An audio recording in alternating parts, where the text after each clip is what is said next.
বক্তব্য রাখবেন পীর জনাব আব্দুল জব্বার সাহেব।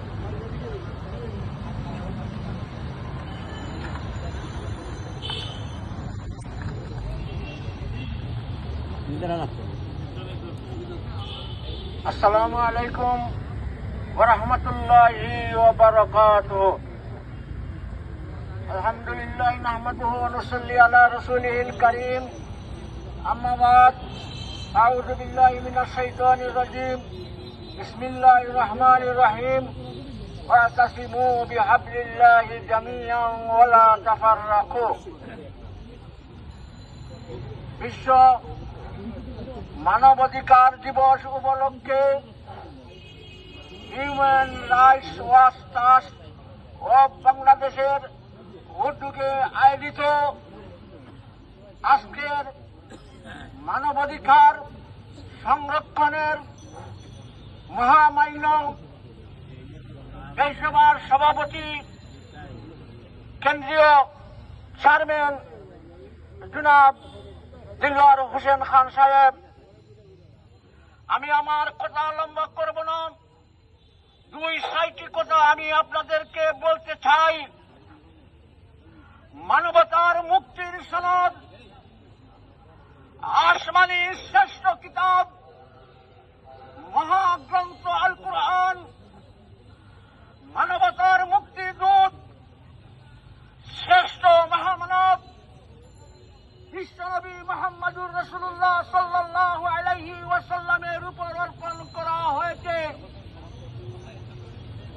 সকল সোসাইটির, হিন্দু হোক, বৌদ্ধ হোক, খ্রিস্টান হোক, মুসলমান হোক, সকল সোসাইটির মানুষের অধিকার সংরক্ষণ করার জন্য মহাগ্রন্থ আল কুরআন মুহাম্মদুর রাসূলুল্লাহ সাল্লাল্লাহু আলাইহি ওয়াসাল্লামের উপর অর্পণ করা হয়েছে।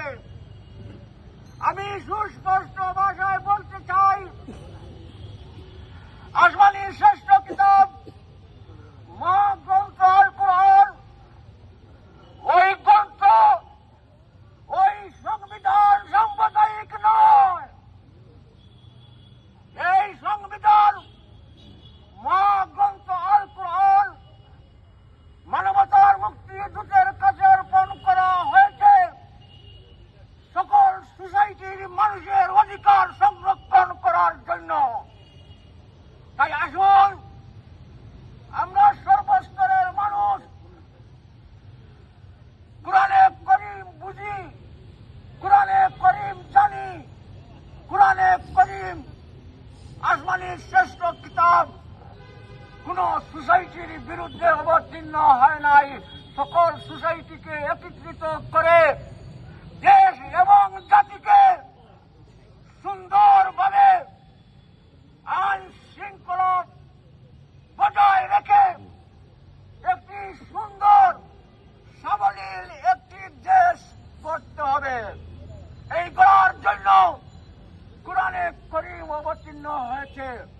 আসুন আমরা সবাই মিলে মানব অধিকার, আজকে মানব জাতি পৃথিবীর প্রান্তে প্রান্তে, পৃথিবীর গুষায় গুষায় মানব জাতি নির্যাতিত, সকল নির্যাতিত মানুষের বিরুদ্ধে, সকল নির্যাতিত মানুষের পক্ষে, জালিমদের বিরুদ্ধে আমাদের অবস্থান সুস্পষ্ট করতে হবে।